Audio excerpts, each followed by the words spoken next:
বন্ধুরা, চামচ ব্যবহার করার আগে চামচের মধ্যে কয়েকটা রাবার ব্যান্ড লাগিয়ে নাও, তাহলেই কিন্তু রান্নাঘরের কঠিন কাজ অর্ধেক সহজ হয়ে যাবে। তো এই ধরনের ছোট ছোট কিছু টিপস নিয়ে প্রতিদিনের মতো আজও হাজির হয়ে গেলাম। আশা করি প্রত্যেকটা টিপসই তোমাদের কাজে লাগবে। এই ধরনের টিপস পেতে চ্যানেলটিকে সাবস্ক্রাইব করে নিতে একদমই ভুলো না। নমস্কার বন্ধুরা, মৌস প্যাশনে তোমাদের সকলকে স্বাগত জানাই। তো চলো আজকের প্রথম টিপস দেখে নেওয়া যাক। বন্ধুরা, আমাদের প্রত্যেকের বাড়িতেই কিন্তু নানা ধরনের মেডিসিন রাখা থাকে, যেগুলো হয়তো প্রত্যেক দিন ব্যবহার করতে হয় না, আবার কোনো কোনো মেডিসিন আছে আমাদের প্রত্যেক দিনই ব্যবহার করতে হয়। যেসব মেডিসিনগুলো আমাদের প্রয়োজন হলে আমরা ব্যবহার করি, সেগুলোর ক্ষেত্রে কিন্তু একটা সমস্যা হয়ে যায়। হাতের ঘষায় ঘষায় অনেক সময় কিন্তু দেখা যায় যে এর মধ্যে যে জায়গাটা এক্সপায়ারি ডেট লেখা থাকে সেটা হয়তো মুছে যায়, বা কোনোভাবে মেডিসিন পড়ে সেই জায়গাটা হয়তো নষ্ট হয়ে গেল, বা উপরের লেভেলটা কোনোভাবে খারাপ হয়ে গেল। তো তখন কিন্তু এর ডেট থাকা সত্ত্বেও আমরা বুঝতে পারি না এর এক্সপায়ারি ডেটটা কতদিন পর্যন্ত রয়েছে, বা আমরা এটা কতদিন পর্যন্ত ইউজ করতে পারবো। তো ডেট থাকা সত্ত্বেও কিন্তু আমাদের ফেলে দিতে হয়। তো যখনই মেডিসিন নিয়ে আসবে যেগুলো অনেকদিন পর্যন্ত রেখে ব্যবহার করার, সেগুলোকে কিন্তু একটা কাজ করতে পারো। দেখো, এরকম সেলোটেপ নিয়ে যে জায়গাটায় এক্সপায়ারি ডেট লেখা রয়েছে সেই জায়গাটাকে কিন্তু এইভাবে কভার করে দিতে পারো। এতে কি হবে যে উপরের লেভেলটা কিন্তু কখনোই খারাপ হবে না, বা হাতের ঘষায় অনেক সময় লেখাগুলো উঠে যায়, সেটাও কিন্তু হবে না।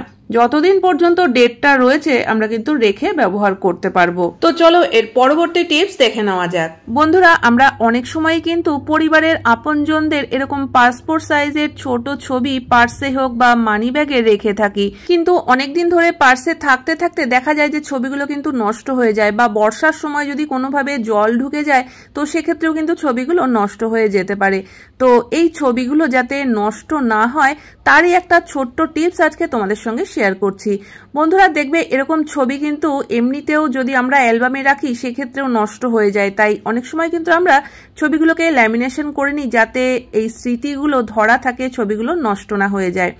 তো এই ছোট ছোট ছবিগুলোকে কিন্তু আমরা এইভাবে ল্যামিনেশনের মতনই করে নিতে পারি, আর তার জন্য লাগবে এরকম চওড়া সেলোটেপ।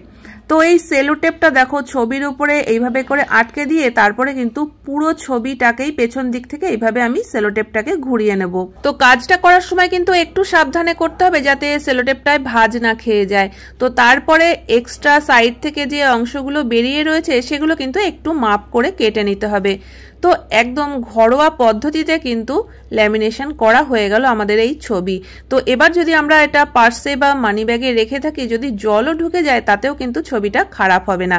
আশা করি টিপসটা কাজে লাগবে। পরবর্তী টিপস দেখে নেওয়া যাক।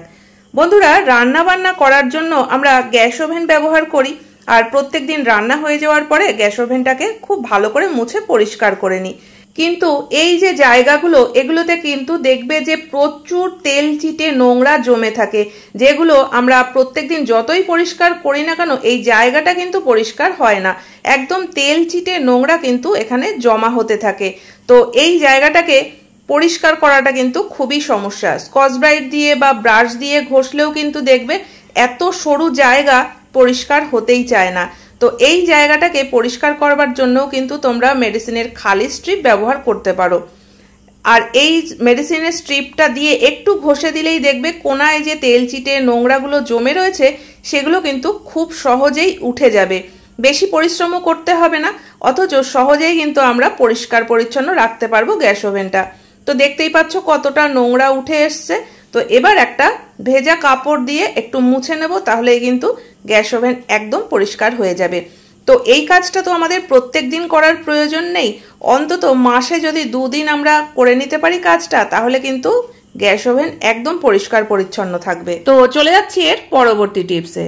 শাড়ি 2-1 দিন পরার পরেই দেখবে যে একটু কিন্তু কুচকে কুচকে যায়, তখন সেই শাড়িগুলোকে তো আমরা আলমারিতে তুলে রেখে দিতে পারি না, তার আগে কিন্তু ভালো করে আয়রন করে নিই, আর তারপরেই আমরা আলমারিতে গুছিয়ে রেখে দিই।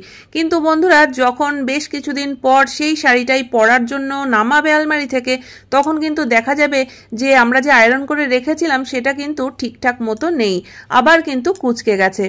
তো এটা আমরা যত ভালোভাবেই রাখি না কেন, যত সুন্দরভাবে আয়রন করি না কেন, এইটা কিন্তু আমাদের সঙ্গে হয়েই থাকে।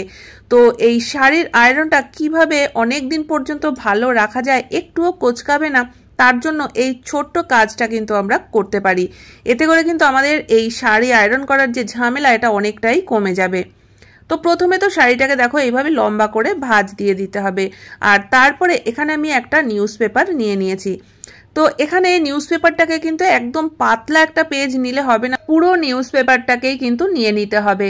আর এরকম একটু মোটা করে ভাঁজ দিয়ে তারপরে আমরা শাড়ির মধ্যে রেখে উপর থেকে যদি আমরা আয়রন করি আর এইভাবে একটু একটু করে ফোল্ড করতে থাকি, তাহলে কিন্তু দেখবে যে শাড়ির ভাঁজটা কিন্তু খুব ভালোভাবে থাকবে আর আয়রনটাও একটুও নষ্ট হবে না।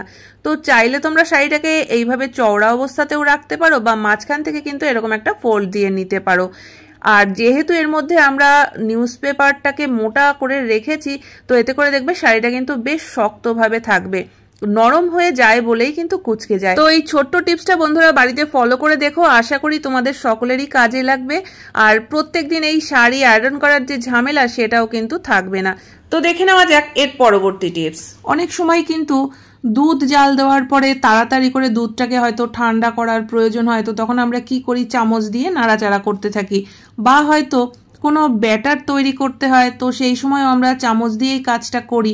তো আমরা তো একটা কাজেই থাকি না, সারাদিনে নানান রকম কাজে ব্যস্ত থাকি। হয়তো ব্যাটারটা তৈরি করতে করতে বা দুধটাকে নাড়াচাড়া করতে করতে আমরা অন্য কোনো কাজে চলে গেলাম, তো চামচটা যখনই ছেড়ে দেবে দেখবে কিন্তু এটা দুধের বাটি হোক বা ব্যাটার হোক তার মধ্যে চামচটা ডুবে যাবে। আর এখান থেকে হাত দিয়ে তোলা চামচটা সেটাও কিন্তু খুব খারাপ লাগে, কারণ পুরো চামচটাই একদম মেখে যায়। তো এই যে ঝামেলাটা, এই ঝামেলাটাকে কিন্তু আমরা অনেকটাই সহজ করে নিতে পারি যদি চামচে দুটো রাবার ব্যান্ড লাগিয়ে নিতে পারি। তো দেখো আমি এখানে দুটো রাবার ব্যান্ড একসাথে করে নিয়েছি, আর এবার চামচের একদম মাথার দিকে 3-4টে প্যাচ দিয়ে নেব। তো এবার দেখো আমি চামচটাকে রেখে তোমাদেরকে দেখাচ্ছি।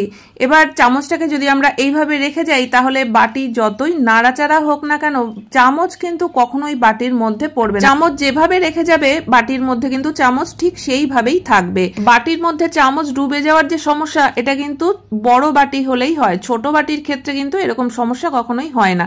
তো যখনই তোমরা বড় বাটি ব্যবহার করবে তখন কিন্তু এই টিপসটা অবশ্যই ফলো করতে পারো। তো বন্ধুরা আশা করি আজকের প্রত্যেকটা টিপসই তোমাদের কাজে লাগবে। কোন টিপসটা সবথেকে বেশি পছন্দ হয়েছে অবশ্যই কমেন্ট করে জানিও। ভালো লাগলে চ্যানেলটিকে সাবস্ক্রাইব করে পাশে থাকা বেল আইকনটা অবশ্যই প্রেস করে দিও, যাতে নতুন ভিডিও আপলোড করলে নোটিফিকেশন সবার আগে তোমাদের কাছে পৌঁছে যায়। তাহলে আজকের মতো ভিডিও এখানেই শেষ করছি, দেখা হচ্ছে আবার নতুন ভিডিওতে। পুরো ভিডিও দেখার জন্য সকলকে অসংখ্য ধন্যবাদ।